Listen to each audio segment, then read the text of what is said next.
Well, we do sometimes buy with our eye, and if that's the case, then I dare say we'll all be going down to Stable Pharmacy. Mark, how are you? I'm really well. Great to be here. I'm very impressed by all this packaging. Nothing boring about pharmaceutical products, is there? No, absolutely. Before we get started on the range, Andrew, I thought I'd just talk about antioxidants because we hear this all the time.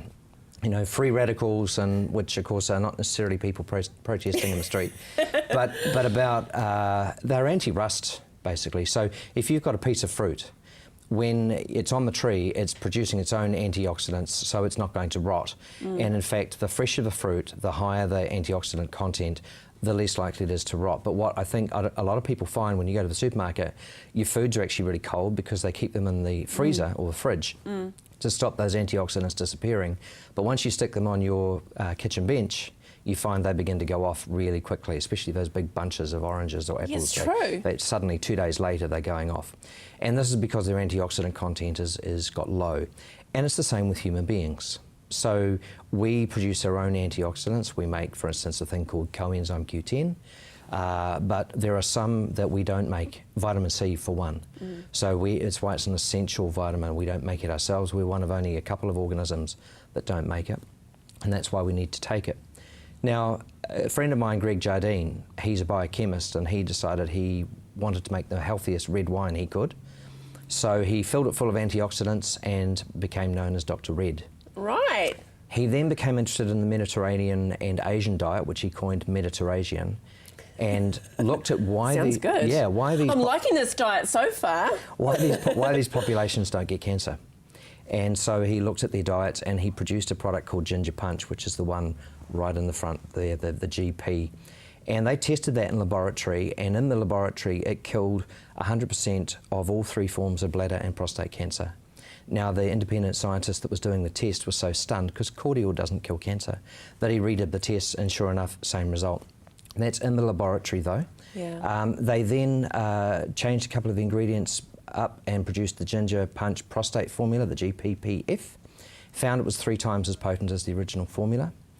Somebody then said, hey look Greg, not everyone likes ginger beer, so he took out the ginger juice, because if you put these others with soda water, they just taste like ginger beer.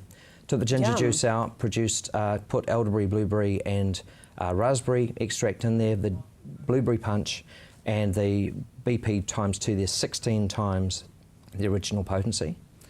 He didn't stop there though, he went on and looked at why green tea and spearmint blend, the spearol tea there, they thought that was going to be really awesome, but when that hit the New Zealand market on breakfast TV some years ago, people drinking 6 cups a day found they started experiencing weight loss. And we had 300 phone calls in 2 days about people wanting this tea because everyone wants to lose weight. Yeah. Interestingly enough, if you just drink green tea by itself, you don't seem to get that effect. So the weight loss was a byproduct of drinking the tea. It's not a bad byproduct, no. is it? So he then became interested in the antioxidants found in wine, particularly, you know, you've heard of resveratrol, which is this powerful wine antioxidant. So, but there were some other antioxidants in there, and he wasn't quite sure why they were there. And so he did some experimentation with the oak barrels that you store the wine in, and through a patented process brought out these things called modified polyphenols. And he then attached them to tea. And so now we've got the spearol tea and the lemon and lime, so there's a ginger tea and they have the MP, which is modified polyphenols. And these are something like 50 times the potency of the original. Wow. And then from there, he's formed, Greg Jardine and his wife have now formed their own pharmaceutical company, Jardine Pharmaceuticals, and produced the polypill.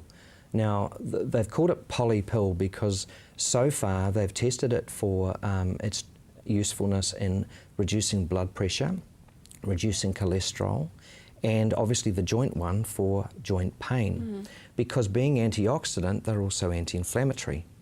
And so this has meant that people who suffer with these conditions, particularly those who are already suffering with pain and they're already taking everything they possibly can, this is going to allow them an extra option.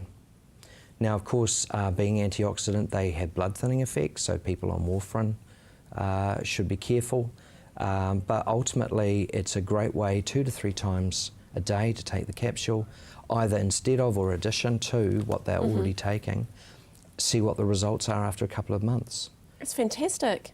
And they're looking after their antioxidant profile as well, so you're getting more bang for your buck. Not a bad mate to have, is he, old Dr. Red? Absolutely. Mark? We'll see you next week. That's great. So make sure you head to Stay Well Pharmacy and chat with the team. 27 Shands Road in Hornby. Phone 0508 Stay Well or 03 349 8785. Great website, staywell.co.nz.